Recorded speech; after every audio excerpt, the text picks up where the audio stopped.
Les visites de chantier doivent-elles être hebdomadaires? Est-ce qu'on doit aller toutes les semaines sur un chantier? Est-ce qu'on doit s'engager avec son client, avec ses entreprises, avec soi-même, à aller sur chacun de ces chantiers chaque semaine?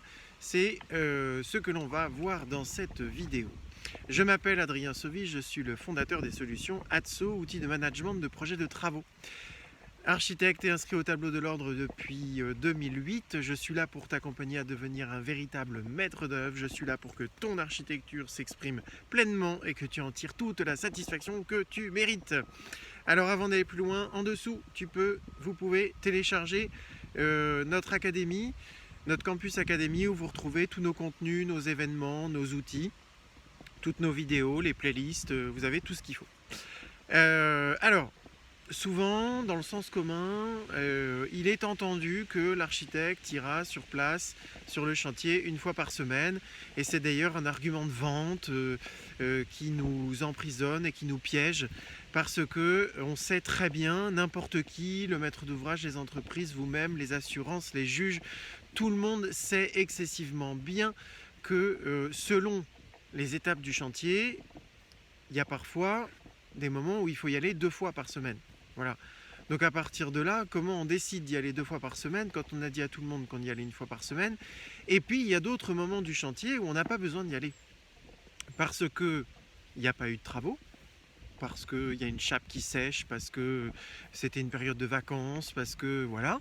Donc il y a des semaines où on ne va pas sur le chantier. Donc comment on fait pour justifier des honoraires à partir du moment où on a dit qu'on y allait toutes les semaines et que finalement voilà. Donc on se sent obligé d'y aller ou au contraire si on y va 2 fois on a l'impression de se faire bouffer la laine sur le dos.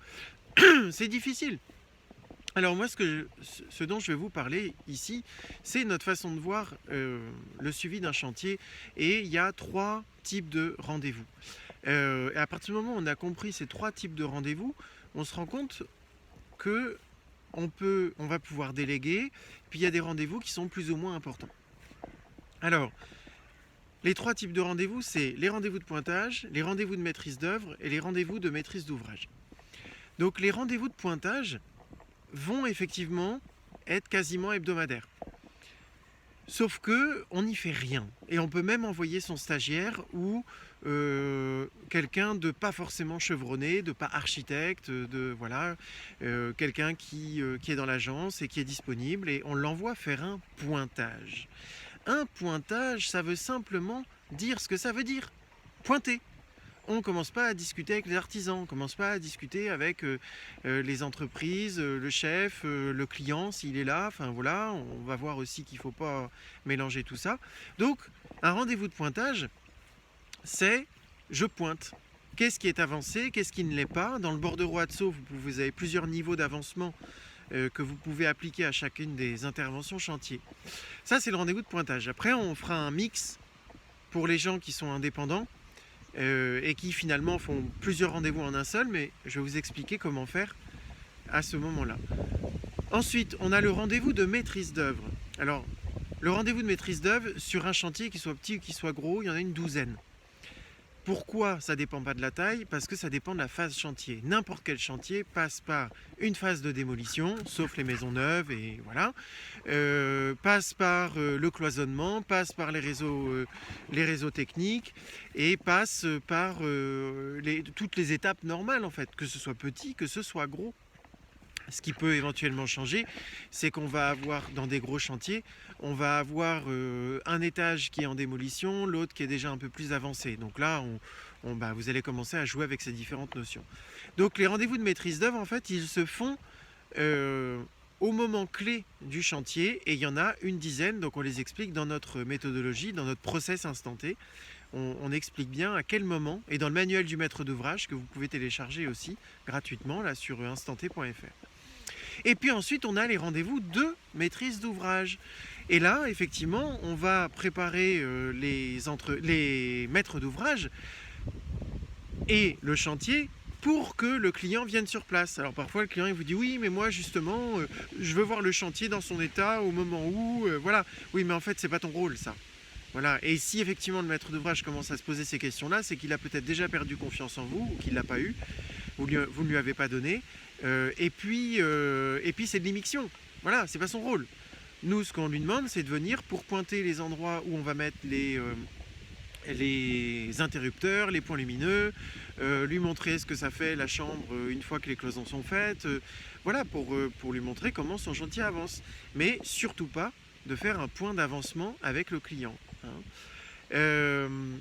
Après, il y a le fait de vouloir optimiser son temps en tant qu'architecte et de se dire ah, mais attends, t'es gentil, mais moi je vais pas, je suis tout seul à l'agence et je vais pas faire un rendez-vous de pointage comme ça, quoi. Je vais pas et ne pas discuter avec les entreprises. Ouais, je comprends.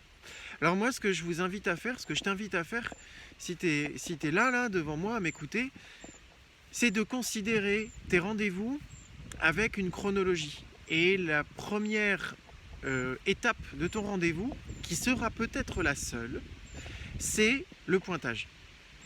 C'est-à-dire que tu arrives sur ton chantier et tu considères que pendant 1 heure, tu vas faire le tour de ton chantier. Bon là, je parle d'un appartement de 80 mètres carrés, d'une maison avec un étage, voilà. Tu considères que tu ne vas faire que pointer. Et si tu fais déjà bien ce travail de pointage, tu verras que même sans discuter avec les entreprises ou avec les maîtres d'ouvrage, tu as déjà énormément de boulot. En fait, le problème que les archis rencontrent quand ils sont noyés, tout ça, voilà, j'ai trop de boulot, c'est trop compliqué, blablabla. Non, le métier n'est pas compliqué, il suffit de savoir s'y prendre. Eh ben, rien qu'en disant, je vais juste passer mon premier temps de visite à faire du pointage, c'est-à-dire uniquement à prendre des photos et à me rendre compte par moi-même sans échanger avec les autres, je vais être beaucoup plus performant que si je commence à tout de suite discuter des choses avec l'entreprise. Je vous la fais courte. Si vous faites le tour tout seul, vous allez voir la globalité du chantier. Si vous commencez à discuter avec quelqu'un, vous allez voir un petit truc, puis un petit truc, puis un petit truc, et puis il sera fini, votre rendez-vous il est fini, ça fait 2 heures que vous êtes sur place, vous n'avez pas avancé, et vous n'avez pas fait le deuxième étage, vous n'avez pas fait les pièces au fond, on n'a pas parlé de la cuisine, ou voilà. Prenez le temps, investissez du temps. Le métier d'architecte est fait pour les gens patients, surtout pas dans l'empressement. Et c'est en prenant cette patience que vous allez gagner votre vie, parce qu'en prenant cette patience, en faisant ce travail de pointage simple, juste le pointage, vous allez voir que vous allez être beaucoup plus en gestion du chantier que si vous vous attachez à des petites choses qui sont disséminées dans le chantier et vous n'aurez pas la vision globale. Voilà. Le pointage de chantier, c'est avoir une vision globale de l'évolution de votre chantier. Voilà, alors beaucoup de choses sont dites aussi dans la formation chantier que l'on a avec le bordereau Atso. Donc je vous renvoie aussi à cet outil qui est formidable. Chaque fois que je donne les formations, je suis étonné de ses capacités. Moi-même, je redécouvre à chaque fois cet outil. Donc foncez et allez-y, quoi. Le métier d'archi, c'est pas compliqué. C'est vraiment pas compliqué. Faut juste savoir s'y prendre.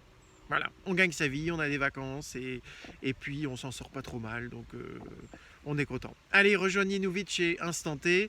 Vous pouvez aller sur le groupe Facebook Les Adsonautes, ADSONAUTE, et à très bientôt.